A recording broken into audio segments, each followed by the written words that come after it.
पत्रकार छायाकार बंधुओं के बारे में तो ज्यादा बोलने की बात को नहीं। अपने बालक इन्हें आंदोलन खड़ा करया जो आज की बड़ी मीडिया वो तो हमारी दुश्मन बन के बैठ गई थी। ये दोनों भाई सोनू है, दो एक हमारा गांव के प्रदीप और 3-4 भाई अरे मोकब जो कर रहे हैं, इनकी लाखों वीडियो लाखों में देखते हैं लोग, तभी लोगों के प्रचार हुआ। इन भाइयों का भी धन्यवाद करूंगा बात शुरू करने से पहले। आदरणीय किसान भाइयों, हमारा धरना आज 42वें दिन में पहुंच चुका और अगर हमारी बात करी जाए तो पूरा 1.5 महीना हो गया। मैं 3-4 दिन पहला जेल में ठगे कर दिए थे। बिलों के बारे में आप लोगों को बहुत से लोगों ने बताया होगा। मैं उस बात को बार बार दोहरा करके आपका समय खराब नहीं करना चाहूंगा। आज आंदोलन में क्या चला हुआ है मैं सीधी उन बात पे ऊपर आता हूं। हमारे किसान नेताओं को बार बार बुलाया जाता है, जहां से बात शुरू की जाती है वहीं पर बात बंद कर दी जाती है।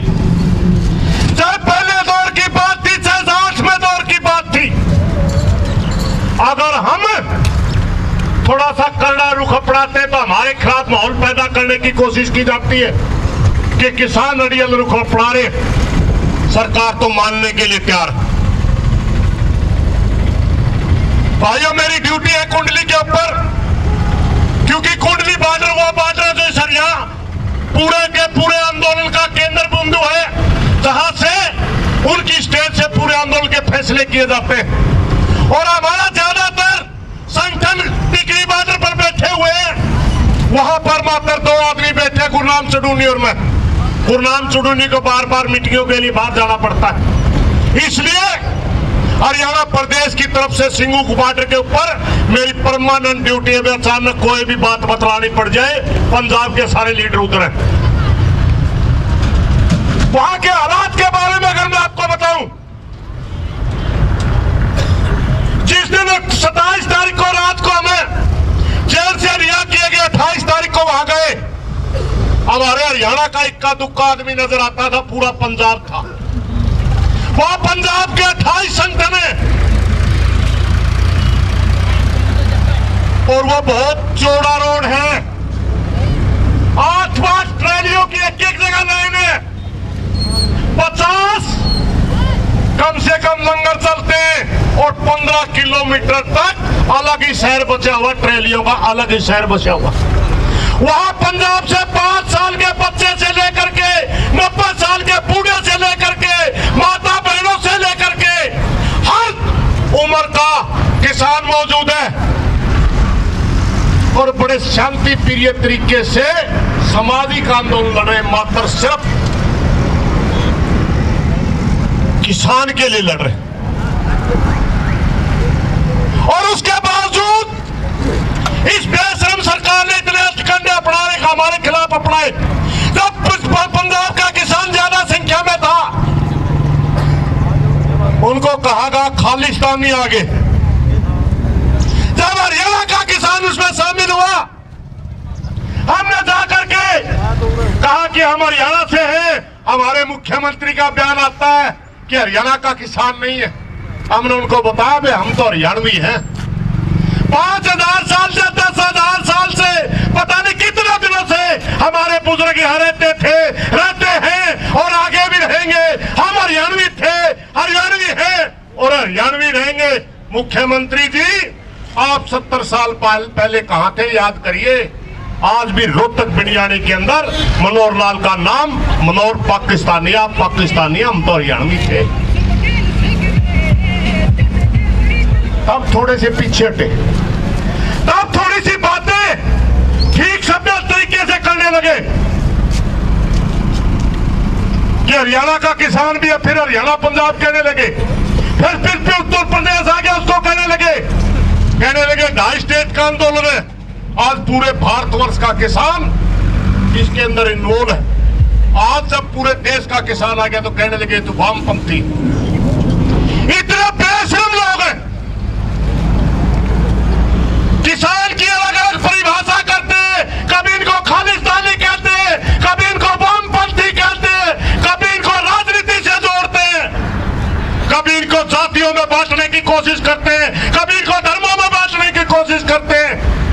हमने बार बार स्टेज के माध्यम से कहा कि हम किसान हैं, हमारी जाति भी किसान है, हमारा नाम भी किसान है, हमारा धर्म भी किसान है।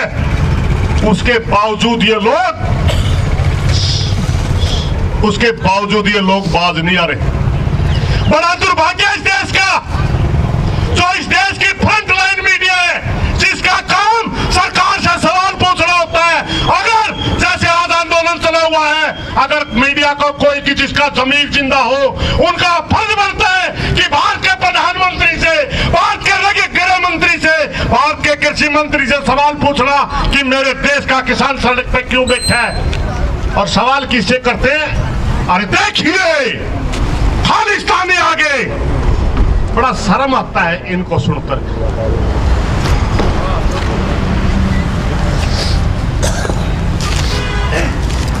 बड़ी शर्म आती है इनके बयान सुन करके। दुर्भाग्य हमारा देश का, जिस देश की फ्रंट लाइन मीडिया अपने देश के किसान को जाति और धर्म बताती हो, जिस देश के हुक्मरान बड़ी बड़ी कुर्सियों पर बैठे लोग किसान की जाति और धर्म में बांटने की बात करते हो, वर्गों में बांटने की बात करते हो। इससे बड़ा देशद्रोह हो नहीं सकता, इससे बड़ा कोई देश के खिलाफ काम करने वाला हो नहीं सकता। अगर वो अपने आप को देश हित में बताते। साथियों, पिछले दिनों डैड लोग की स्थिति आई, बातचीत टूटी, हमारे को ब्लेम किया गया, किसान बात नहीं करना चाहते। आप सब बताइए कौन सी बात करो भाई, आप बताइए। हमने उनके सामने पहले मुद्दे रखे कि तीनों कानून किसान को मारने के लिए बनाए गए। ये किसान के लिए बनाए ही नहीं गए, क्योंकि कृषि का विषय स्टेट का होता है। कृषि के लिए संसद कानून बना ही नहीं सकती। कृषि के ऊपर कानून थोपने के लिए ट्रेड में ले जाकर के कानून बना गया, वाणिज्य मंत्रालय के थ्रू कानून बना गया, क्योंकि ट्रेड का कानून संसद की पावर होती है, संसद बना सकती है। हमने कहा इनकी एक पहले आपकी नीयत ही गलत है, आप कृषि पे कानून नहीं बना सकते। ये समवर्ती सूची का विषय है, इस पर कानून अगर बना सकता है तो स्टेट बना सकता है। कहते सोचेंगे। दूसरा विषय हमारा है, भारतवर्ष के अंदर मात्र 6% किसानों को एमएसपी के ऊपर अनाज बिकता है। मात्र 6% किसान वो सौभाग्यशाली है जो हरियाणा और पंजाब का किसान है, जो एमएसपी के ऊपर अनाज बेचने में अपने आप को सक्षम है। बिहार जैसा स्टेट, पश्चिमी बंगाल जैसा स्टेट, उड़ीसा जैसा स्टेट, उनको एपीएमसी का ही पता नहीं, उनको एमएसपी का पता नहीं। आज तक उनका समर्थन मूल्य पे कभी अनाज नहीं बिका। बड़ा दुर्भाग्य, इस देश का 70 साल हो गया, आज तक किसान ने एमएसपी क्या होता है, बहुत से साथी कहे एमएसपी तो बड़ी ये चीज होगी। एमएसपी का होता है, एमएसपी का मतलब है मिनिमम सपोर्ट प्राइस, यानी कम से कम मूल्य, न्यूनतम समर्थन मूल्य। अरे कम से कम मूल्य पे भी किसान का अनाज नहीं बिकता और छाती पीटते। गृह मंत्री ने एक बार मीटिंग बुलाई और जाकर के हमारे किसान नेताओं को मूर्ख बनाने के लिए पहले फूट डालने की लिए कोशिश करी। कह दिया 5-10 आ जाओ। आप लोगों को मैं एक बात बता दूं, जब हम वहां आंदोलन में गए तो वहां कहा गया कि सरकार के साथ बात कौन करेगा। हमने सीधे तौर पर एक बात कह दी, वे पंजाब के साथी लीड कर कह रहे हैं आप तो सारे जाओ और बाकी स्टेटों से एक आदमी दे देंगे। राष्ट्रीय किसान मोर्चा पहले से बढ़ा हुआ था, उनके आदमी दे दिए 39 आदमी उसमें, 32 पंजाब के और 7 पूरे देश के। उनमें से कहा गया कि आप 10-15 आदमी आ जाओ। फूट तो वही गिरने की कोशिश की, मगर हमने कहा चलो इसकी देख लो कितनी गूट। और जब गृह मंत्री बात की टेबल पर कहता बताइए, हमने अपनी बात बताई। और जब ये बात आई कि एमएसपी आप दे सकते हैं कि नहीं, कहता नहीं दे सकते। गृह मंत्री कहता है देश के किसान को एमएसपी नहीं दे सकते। इस देश के अंदर 70 लाख करोड़ का जीडीपी में किसान का हिस्सा है और 30 लाख करोड़ का 20 लाख करोड़ तो वो फसलें हैं जो एमएसपी में कभी थी नहीं, ना आगे आ सकती, जिसमें आपकी सब्जी है, जिसमें आपका फ्रूट है, जिसमें आपका मेवा है, जिसमें आपके मसाले हैं, जिसमें आपका गन्ना है। इनका कभी इसमें एमएसपी होता ही नहीं, घोषित ही नहीं होता। आपका भेड़ बकरी का ऊन का कारोबार है, आपका दूध का कारोबार है, ये 20 लाख करोड़ का कारोबार हमारा ऐसा है जो एमएसपी से बाहर है। मात्र 10 लाख करोड़ का कारोबार है जिसमें एमएसपी की हम डिमांड करते हैं, उसके अंदर भी मात्र 6% लोगों को खरीदा जाता है। और गृह मंत्री कहता है अगर 23 फसलों का एमएसपी देश में तय होता है, 23 फसलें अगर हम कानूनी, आपको कानूनी राइट दे देते हैं, आपको कानूनी अधिकार दे देते हैं, तो 17 लाख करोड़ रुपया खर्च होगा भारत का, 17 लाख करोड़। और इस देश के उद्योगपतियों को कोरोना के नाम पर 3-4 बार कितनी बड़ी बड़ी, आप वो राशि जानो हो नहीं, कितनी बड़ी बड़ी राशि, जीरो नहीं लिख सकता, इतनी बड़ी बड़ी राशि तो इन्होंने तो माफ कर दी। कई लाख करोड़ रुपया उद्योगों को माफ कर दिए गए कोरोना के नाम पर, मगर किसान को देने के लिए नहीं है, किसान को मारने के लिए। इस देश के अंदर एक बड़ी विडंबना है, 4-5 महीने से एक भय का वातावरण बनाया गया, कोरोना के नाम पर पूरे देश को डरा दिया गया, कोरोना के नाम पर आपको कहा गया बाहर मत निकलिए, बहुत भयंकर बीमारी है, और उसके अंदर एक छल रचा गया, उसके अंदर एक छल रचा गया।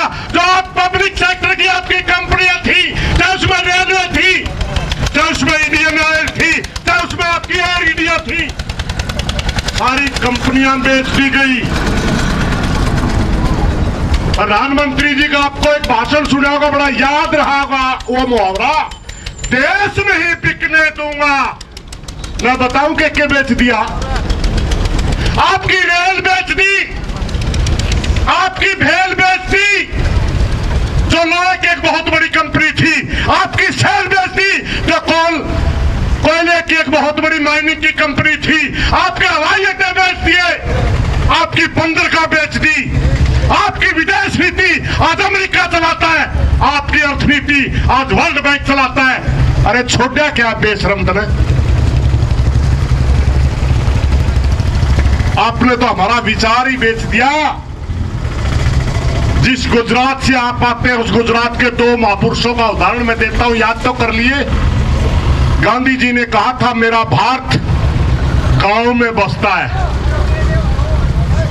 सरदार पटेल ने कहा था, राजाओं को संबोधित करते हुए जब रियासत के राजा होया करते, आपके पास सेना होगी, ताकत होगी, मगर मेरे देश की असल शक्ति देहात के अंदर किसान और मजदूर के रूप में बसती है। मगर आज इस कुर्सी के ऊपर बैठ करके हमारे देश को चंद पूंजीपतियों के हाथ में गिरवी रखने के लिए कानून बना दिए गए, इस देश के किसान और मजदूर को मारने के कानून बना दिए गए। बहुत से साथी, मैं कुछ बातों का जवाब देना चाहूंगा। मैं सिर्फ आपसे प्रार्थना करने आया था कि अब ये देश जहां गांधी का, हम गांधीवादी लोग हैं, गांधी को मानने वाले, मगर भगत सिंह की औलाद भी है, ये बात बताने आया था। क्योंकि हमने 26 तारीख तक के लास्ट सारे प्रोग्राम बना दिया, पूरे देश के किसान नेता प्रचार में उतर चुके, आखिरी चोट हमने मारनी पड़ेगी। हमने सारे लक्षण कर लिए, इतने दिन से बिल्कुल आराम से बैठे सड़क के ऊपर, कोई नहीं पूछ रहा। हमारे को गालियां दी जाती, हम जवाब नहीं देते, हमारे को मूर्ख बनाया जा रहा, फिर भी हम कुछ नहीं कहते। हमारे बीच में आरएसएस के बंदे छोड़े जाते हैं, हमारे बीच में देशद्रोही लोग छोड़े जाते हैं, वो देश के खिलाफ भी आकर के नारे लगाते, तब भी हम हाथ जोड़ करके बाहर निकालते हैं। हमारे बीच में सीआईडी के साथी होते हैं, सीबीआई के साथी होते हैं, इतनी इंटेलिजेंस की कंपनियां छोड़ रखी है। हमारे को बिल्कुल हमारी देरिया की परीक्षा ले रही है सरकार। 3-4 दिन से आपने देखा सारे के सारे हमारे गद्दे भीग चुके, आपने पता होगा, सारे तंबू पाट गए, इतनी बारिश हुई। ऊपर का हमने इंतजाम करे, तरपाल ला के, रोड टेढ़ा था, ऊपर राम पर्चा गद्दा के नीचे को पानी आ गया। आपके सारे के सारे बुजुर्ग, बहने, माताएं इतनी परेशानी का सामना करें, उसके बाद 10 से मस नहीं रही सरकार। इन सभी बातों को देखते हुए हमने सख्त प्रोग्राम लेना पड़ा भाई। और सख्त प्रोग्राम क्या है मैं आपको बता दूं आपके माध्यम से। हमारी अभी ट्रैक्टरों की परेड चलेंगी, रिहर्सल कर रहे हैं हम। जैसे 26 जनवरी पर टैंकों की परेड होती थी ना, अब की बात टैंकों की नहीं होगी भाई, ट्रैक्टरों की होगी। और भारत सरकार याद रखिए परेड है, और इस परेड में हम तिरंगा झंडा लेकर के ट्रैक्टर के ऊपर लगा करके दिल्ली में जाएंगे, हर हालत में जाएंगे। तो तोप ला लिए, तो मशीन गन ला लिए, जितना चाहे किसान को मारने की कोशिश कर लिए, हम दिल्ली के अंदर जाएंगे। हमारे पास फिक्र अपनी बचा, क्योंकि हम एक प्रजातंत्र देश में, हमने सोचा था प्रजातंत्र देश में जन्म हो रहा हमारा, मगर प्रजातंत्र कहते किसे? एक अंग्रेज से किसी ने पूछा था डेमोक्रेसी किसे कहते हैं, 3 शब्दों में उसने कह दिया, we for people, by for people, for the people. जनता के द्वारा जनता के ऊपर बनाया गया कानून लागू करना, ये सीधी सी बात। वो कहां है भाई, वो प्रजातंत्र है क्या? अरे 1.5 महीने से पूरे देश का किसान करोड़ों की संख्या में हमारी राजधानी में जाना चाहता है। क्या दिल्ली हमारी राजधानी नहीं है? क्या मोदी हमारा प्रधानमंत्री नहीं है? हमें राजधानी में नहीं बढ़ने दिया जा रहा। 1.5 महीने से राजधानी के चारों तरफ बॉर्डरों के ऊपर किसान बैठे हैं और अपनी मांग उठा रहे हैं। ये तो प्रजातंत्र नहीं है, ये प्रजातंत्र के नाम पर तानाशाही है। जब कोई अथॉरिटी के ऊपर आ जाता है ना और उसके ऊपर कब्जा कर लेता है, ये वो ऐसी स्थिति है जैसे हिटलर फोटो से याद। हिटलर में मोदी जी में 4 समानता है भाई, मैं आपको बता दूं, पढ़ लियो किसी किताब में। हिटलर ने कहा था मुझे 4 साल दीजिए, मैं जर्मनी को दुनिया का सिरमौर देश बना दूंगा। मोदी ने कहा था मेरे को 5 साल दीजिए, मैं भारत को बहुत आगे ले जाऊंगा। हिटलर ने कहा था मैं सबको साथ लेकर चलूंगा। मोदी ने कहा था सबका साथ सबका विकास। और हिटलर ने फिर धर्मों के नाम पर यहूदी और ईसाई को लड़ाया था। अपना के अपन भी रहे।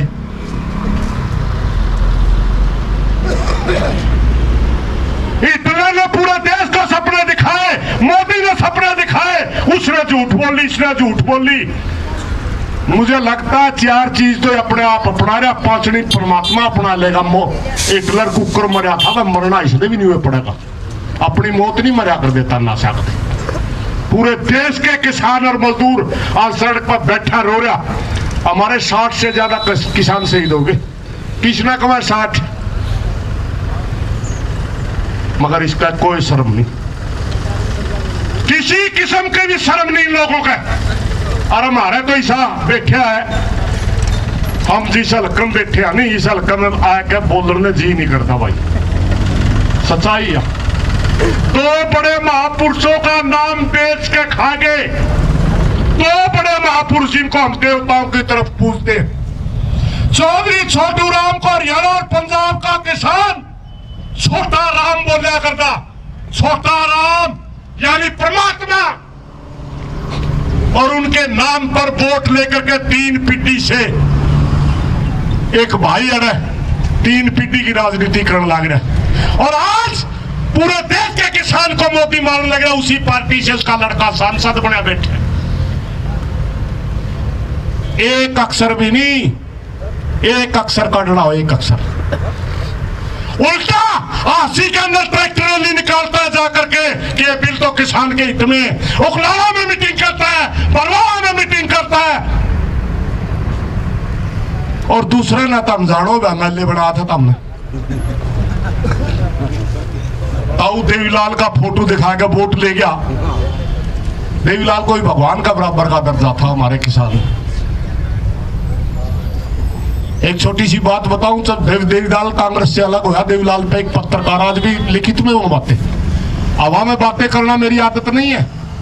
जो बात पाओगी किसी किताब में पन्ना पूछ लियो बता दूंगा। पढ़ना मेरी आदत है, ज्यादा पढ़ा लिखा नहीं लेकिन पढ़ना आदत ही भी पढ़ता। चौधरी देवीलाल से एक बार वो बात पूछी गई थी कि देवीलाल आप कांग्रेस से अलग हो रहे हैं, आप एक संगठन बनाने की बात कर रहे हैं, क्या आप कांग्रेस से लड़ पाएंगे, क्या आप संघर्ष कर पाएंगे? तो उन्होंने कहा था, और आपकी नीति क्या होगी? उन्होंने कहा था मैं सर छोटू राम की नीतियों पर चलूंगा, मुझे आगे फल मिले ना मिले। और 4 पीढ़ियां छोटू राम की नीति 4 पीढ़ियां तक चले। किसान का उन्नति में भी करा, अच्छा करा माड़ा करा, मगर उन्होंने कुछ न कुछ कोशिश करी। और इस भाई पे पूछा गया जो कहता देवलाल का पढ़ पोता हूं, चीन के अंदर एक पत्रकार ने पूछा कि आप अलग पार्टी बनाने जा रहे हैं, आप अलग पार्टी बनाने जा रहे हैं, आप किस विचारधारा पे चलेंगे? कहीं इसने कहा था मैं ताऊ की विचारधारा से अजय सिंह के वफादारी से चलूंगा। मैं कौन सी बात बताइए भाई, हम सारे बैठे है, ये ताऊ का विचार है। पूरे देश का प्रदेश का किसान को मारने पर तुले हुए और उनकी गोदी में बैठे, गुजरात में बैठे, एक गोवा में बैठे, देश छोड़ गया, प्रदेश छोड़ गया और न्यू बात देखा है तो सरकार का इनका जूत बाज का ठंडे पड़ले जू जाइयो। आज अगर किसान का सबसे बड़े गद्दार है वो हमारे लोग हैं, कदे आप किसी और का लाइन लाओ, क्योंकि अगर किसान के नाम पर किसी ने राजनीति करी और वो किसान के टाइम पे काम नहीं आया तो सबसे बड़ा गद्दार वो हो जाता है। ये हालत है हमारे प्रदेश की। भाइयों, मैं आप लोगों से एक प्रार्थना करने आता, अब हमारा जीने मरने का प्रश्न आ गया। अब हमारे पास कोई विकल्प नहीं बचा है। 4 धरने हरियाणा स्टेट के अंदर पहले ही चल रहे हैं। शाहबाद बॉर्डर का आगे तोड़ करके खेड़ा पे आगे, टिकरी में आपका धरना चला हुआ है, सिंगू बॉर्डर पर आपका धरना चला हुआ है, पनवेल में आपका धरना चला हुआ है, 4 तो बॉर्डरों पर धरने चले हुए, 28 धरने जैसे आप बैठे 28 धरने हरियाणा के अंदर चले हुए। मगर आपकी सरकार, आपका मुख्यमंत्री ये कहता है कुछ दिन से तमाशा चल रहा है। हमारे को तमाशा बोलता है, तमाशा जो इस कड़े का है हमारे समझे भी नहीं आ रही, जो हमने न्यू नहीं जानता ये है कड़े के, और हमने तमाशा बताओ अपने धरने को, तो तमाशा बताता हमारा मुख्यमंत्री और राज करता हरियाणा पे। अब हमारा विकल्प नहीं बचा साथियों, मैं कहने जा रहा हूं, हमने पूरी कोशिश करी कि एक बाल भी बाका ना हो, किसी भाई का नाव की खरोच भी ना आए और हम आंदोलन जीत के आ जाए। हम पूरी तरह शांतिप्रिय तरीके से वहां बैठे, हमारी स्टेज के ऊपर राजनीति बैन है, मगर उसके बावजूद हमारी सुनाई नहीं है। अब हम आखिरी विकल्प पर आगे, 26 तारीख का जो प्रोग्राम है वो हमारा आखिरी प्रोग्राम है। आखिरी क्यों कहता हूं मैं? यह आंदोलन भी हमारा आखिरी है। यह आंदोलन किसान साथियों हमारा आखिरी आंदोलन, मैं आपको बता दूं। अगर हम हार जाते तो हम आंदोलन करने के लायक ही नहीं बचेंगे, हमारी नस्लें समाप्त हो जाएंगी, हमारी सारी की सारी पीढ़ियां बर्बाद हो जाएंगी। और अगर हम ये आंदोलन जीत गए तो आने वाले टाइम में कोई भी सरकार किसान के खिलाफ कानून बनाने की हिम्मत नहीं करेगी। यह आखिरी आंदोलन अपना। और आखिरी आंदोलन जब अंत हो जाकर आप एक कुकर लड़ा करा सारे भाइयों पे जाना। हमने जो हमारा 26 का प्रोग्राम है, बीच में आपकी ट्रेन चलेंगी, भाई साहब जो प्रोग्राम बना रहे आप फॉलो करो, जो यहां धरने से आपको कॉल दी जाए उस तरीके से चलो, अपने मुंह से नहीं चलना। सारे भाइयों का हाथ जोड़ कर प्रार्थना है, अपनी मर्जी नहीं चलानी, क्योंकि अगर हमने अपनी मर्जी चलाई हमारा आंदोलन बिखर जाएगा, इसमें गंदे लोग घुस जाएंगे, ये आंदोलन आक्रामक हो जाएगा। और अगर कोई भी आंदोलन आक्रामक हुआ वो बिखर जाता है, बिखर गया तो मर जाएंगे।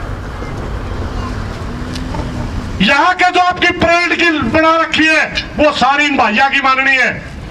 और रही बात 26 तारीख की, 26 तारीख में हमारे किसान के घर में पैदा हुआ हर बच्चा, चाहे वो 90 साल का, चाहे वो 5 साल का है, चाहे वो हमारी माँ है, चाहे हमारी बहन है, सारे के सारे सड़क पर दिल्ली की तरफ मुड़ होना चाहिए, चाहे कड़ियां तक हो। एक भी घरा नहीं बचना चाहिए जो कोई मनस का बीज हो। तो ये है पूरे हिंदुस्तान के किसान की काल। मेरी ड्यूटी लगी थी आप लोगों को प्रार्थना करने खातिर आने की। मैं 2 टोलों पर जाएंगे आप, एक ये टोल था खटखड़ का, एक हमारा बद्दो वाला का। बद्दो वाला टोल वाले आज ट्रैक्टरों की वो कर रहे हैं रिहर्सल। आप लोगों की कब होगी आप लग रहा है कल की है, 9 की, जो भी है, ये रिहर्सल है हमारी। होना तो ये चाहिए रिहर्सल भी ऐसी हो आने वाले का पता चल जाए रिहर्सल ही ये है तो असल में क्या करेंगे। मगर 26 की जो बात है मैं उसके लिए प्रार्थना ज्यादा करने के लिए आया हूं। उस दिन हमारा आखिरी चीरे बनने का, क्योंकि हमने स्टेज तक घोषणा कर रखी है, स्टेज तक घोषणा कर रखी है हमने, किसान नेताओं ने, सबने, और एक सीधी कड़वी बात बोल रखी है कि या तो हम जीत के जाएंगे, हमारे गले में हार होगा जीत का, और या हम डेड बॉडी के रूप में, मृत आत्मा के रूप में काम में होंगे। उस दिन भी हमारे गले में हार होगा, मरी हुई फूलों का सादत का। ये आप लोगों का हाथ में है, बस जिता के लाने, हाँ या उड़ते हूं डेड बॉडी लेकर दाग लाना, कोई नेता नहीं आओगा उड़कर। कारण इसका यह आंदोलन का फैसला बंद कमरे का नहीं है, यह आंदोलन का फैसला बंद कमरे में होगा भी नहीं। 500 से ज्यादा संगठन है, 39 आदमी तो हमें सिर्फ भेज दिया, जाओ भाई भाइयों तो हमें करो। एक सम्मान दे रखे हमने पंजाब के भाइयों को, इज्जत दे रखी है, क्योंकि सबसे ज्यादा मेहनत अगर कोई कर रहा पंजाब कर रहा है। अगर आज पूरे देश के किसान को सबसे ज्यादा किसी ने जगाया तो पंजाब के किसान ने जगाया। आड़े अंडा करदा मैं भी, गुरनाम चुड़ूनीर में कई साल तक कट्ठे अंडा मारा, 50,000 की रैली नहीं हुई कदे।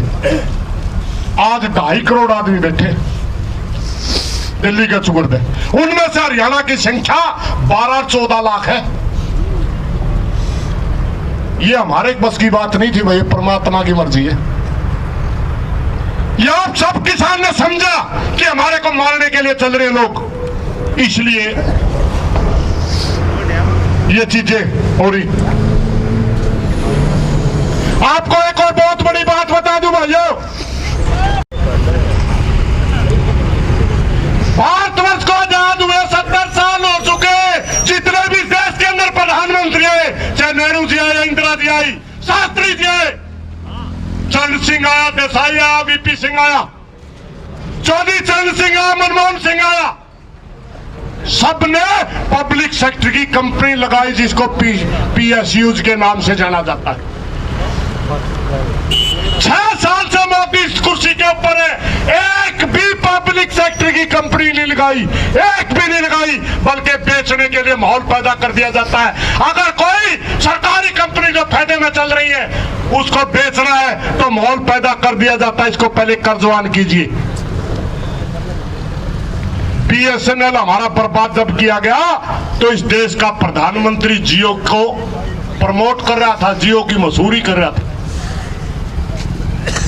उसी तरह FCI food corporation of India एक संगठन है हमारा, जो अनाज खरीदता है,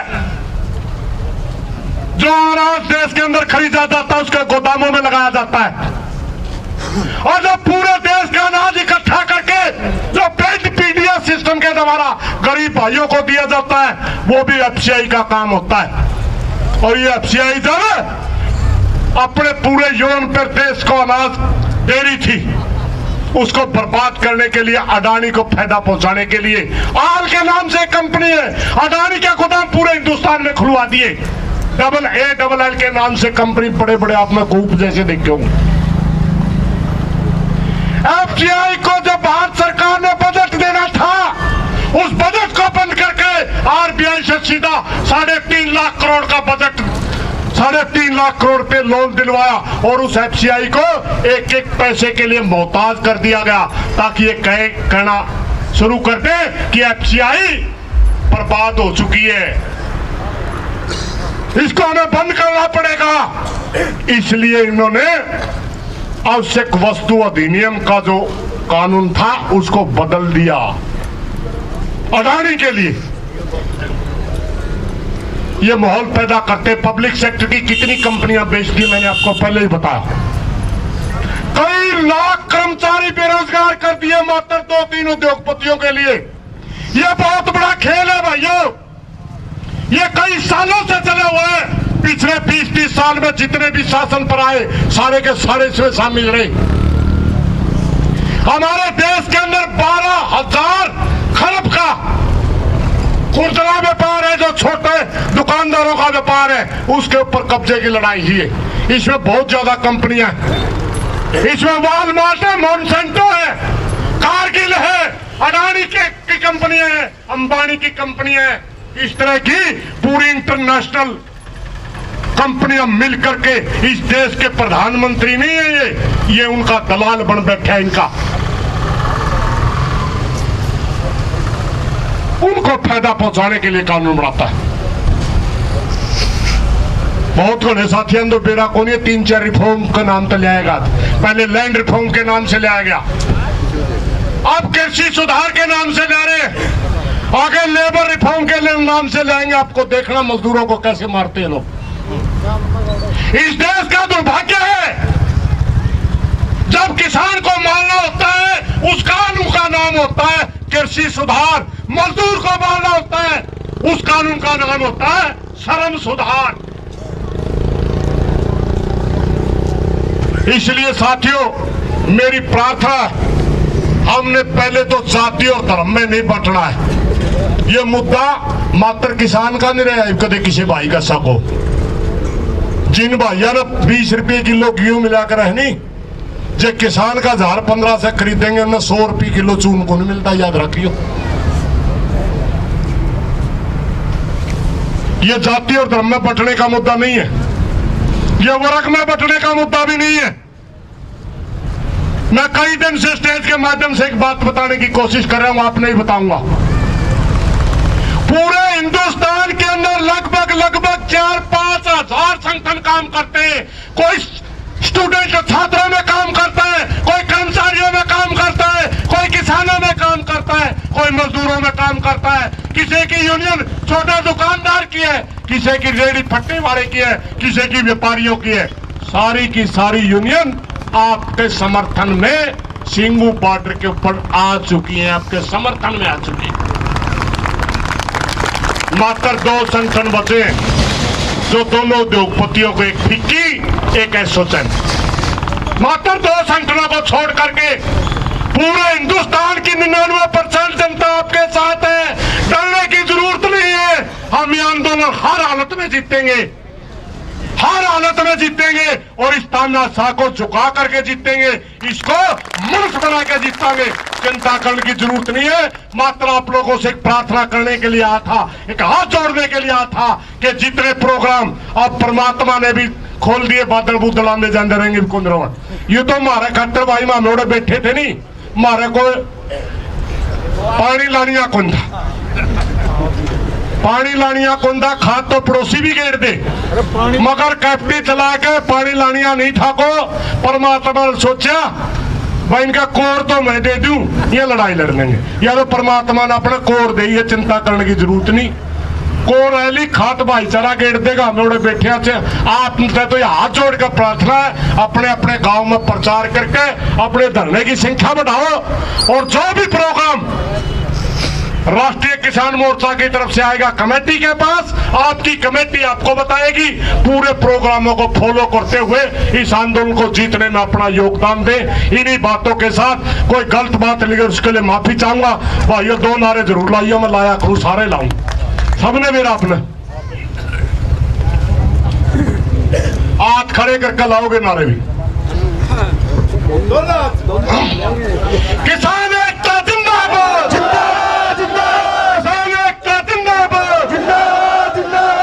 एक हम नारा लगाते हैं। जब हमारे चौधरी चरण सिंह जी प्रधानमंत्री होते थे ना, तब भी उनकी स्टेज पे एक नारा लिखा हुआ था, टाटा बिरला की जागीर नहीं है हिंदुस्तान हमारा है। इसका एक मतलब होता है कि हमें पूंजीपतियों गुलाम ना कदे थे, ना आज है, ना आगे बढ़ना।